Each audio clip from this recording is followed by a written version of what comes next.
अस्सलाम वालेकुम students, hopefully आप सब खैरियत से होंगे। आज हमने क्वेश्चन नंबर 3 का स्टार्ट करना है जी। In the given figure O is the centre of the both circle. O जो है वो सेंटर है बोथ सर्कल्स का, मतलब ये जो स्मॉल है और जो लार्ज सर्कल है इन दोनों का क्या है जी, सेंटर है। The line segment A B, जो ए बी लाइन सेगमेंट है वो कट कर रही है लार्ज सर्कल को ए पे और बी पे, एंड द स्मॉलर सर्कल, और स्मॉलर सर्कल को सी और डी पॉइंट पे कट कर रही है। ठीक है जी। वो कहता है ओ ई बाइसेक्ट ए बी। ओ ई ने बाइसेक्ट किया किसको, ए बी को। If A B is equal to 8 centimetre, अगर ए बी जो है वो 8 सेंटीमीटर है, मतलब ये हमारे पास पूरी जो लेंथ है वो कितने सेंटीमीटर है, 8 सेंटीमीटर है, एंड सी ई मतलब यहाँ से लेके यहाँ तक का जो फासला है वो 2.5 है। डिटरमाइन ए सी यानी कि हमें ये वाला हिस्सा क्या करना है, मालूम करना है। डी बी, ये वाला हिस्सा भी मालूम करना है। एंड सी डी कहाँ से लेके कहाँ तक है, ये कंप्लीट जो यहाँ से लेके यहाँ तक हिस्सा सी डी बनेगा, ये भी हमने क्या करना है, मालूम करना है। तो मैं इसको यहाँ लिख लेता हूँ, measure A C is equal to unknown, measure D B is equal to unknown, measure C D is equal to unknown. Okay. अच्छा, वैसे आपको इल्म है कि ये जो हमारा सर्कल है, ठीक है, या होल सर्कल है, अगर मैं इसका बाइसेक्ट लूँगा, इसकी जो कॉर्ड है, तो वो अगर टोटल 8 सेंटीमीटर है तो जब उसको बाइसेक्ट लूँगा ए से लेके ई तक का फासला क्या हो जाएगा, हाफ हो जाएगा, तो वो 4 सेंटीमीटर हो जाएगा। इसी तरह स्मॉल सर्कल में भी यही होगा। अगर आपको सी से ई तक का फासला पता है तो ये वाली साइड किसके इक्वल होगी, आपकी इस साइड के इक्वल होगी। मतलब ये 2.5 है तो ऑटोमेटिकली ये भी क्या होगा, आपका 2.5। ए सी जितना होगा उतना ही आपका डी बी भी होगा।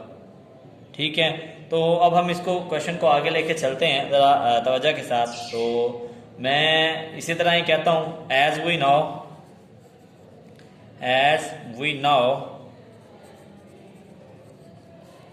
ओ ई लाइन सेगमेंट बाइसेक्ट कर रही है किसको, ए बी को। ठीक है जी। तो इसमें जो ई है वो मिड पॉइंट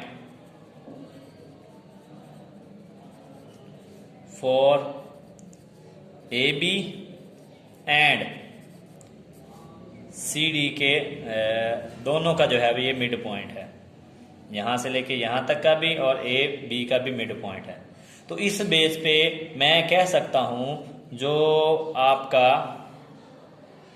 ए बी है यहाँ से लेके यहाँ तक वो आपको गिवन भी है 8 सेंटीमीटर है, और ए या आप कह लें जो आपका सी ई है, सॉरी, वो 2.5 सेंटीमीटर है। ये आपको गिवन है पहले से।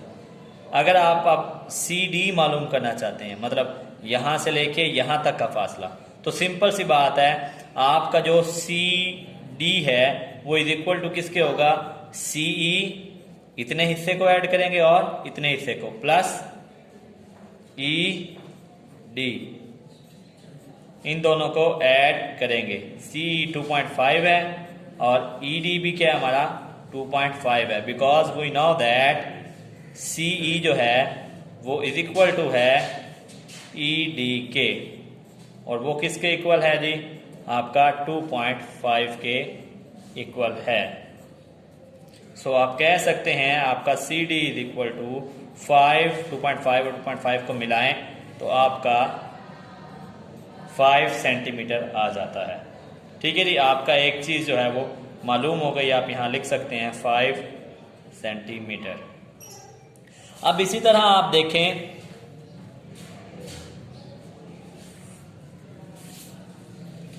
ये अब हमारा सी डी यहाँ से लेके यहाँ तक हमें मालूम हो गया, और अब हमें ये टोटल भी मालूम है। ठीक है जी। अब हमने निकालना क्या है, हमने ए ई निकालना है, मतलब AE इतना हिस्सा हमें पता होगा तो ऑटोमेटिकली हम इसको भी मालूम कर लेंगे।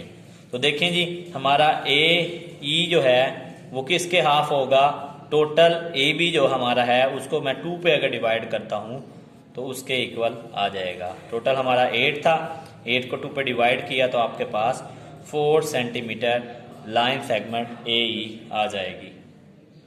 ओके, अब आपके पास, आपको पता है जो आपका AE है वो किसके इक्वल है, EB के। तो आप लिख सकते हैं जी, we know that AE is equal to EB के इक्वल है। ठीक है, तो ये 4 सेंटीमीटर है तो EB आपका क्या होगा, 4 सेंटीमीटर ही होगा। अब आप निकालना क्या चाहते हैं, AC निकालना चाहते हैं या DB निकाल लें, दोनों के हैं जी आपके पास, सेम सेम ही है। तो आप क्या करते हैं, यहाँ लिखते हैं जी DB कर लें बेशक, यानी कि इतना हिस्सा, क्योंकि ये इसके इक्वल होगा। DB इज इक्वल टू किसके है जी, आप टोटल यहाँ से लेके इस लेंथ को लिखेंगे, मतलब EB और इतनी लेंथ आपको पता है, EB माइनस CE और CE को क्या कर दोगे, माइनस कर देंगे। तो अब आपके पास 4 टोटल, ये जो है E से लेके B तक का फासला 4 है, और ED लिखना था, सॉरी मैंने मैं DE कर देता हूँ इसको, DE 2.5 इज इक्वल टू 4 में से 2.5 माइनस करेंगे 1.5 सेंटीमीटर जो है आपका इसकी वैल्यू आ जाएगी DB की। ठीक है जी, अब आपका DB जो है वो किसके इक्वल है, AC के इक्वल है। तो आप कह सकते हैं AC जो है आपका वो भी 1.5 सेंटीमीटर है। होपफुली आपको इस क्वेश्चन की अच्छी तरह समझ आई हो, जिसमें आपको थोड़ा सा इशू हो आप मुझे कमेंट कर सकते हैं और मुझसे इसका बाकायदा पूछ सकते हैं। ठीक है जी, अल्लाह हाफिज़, शुक्रिया।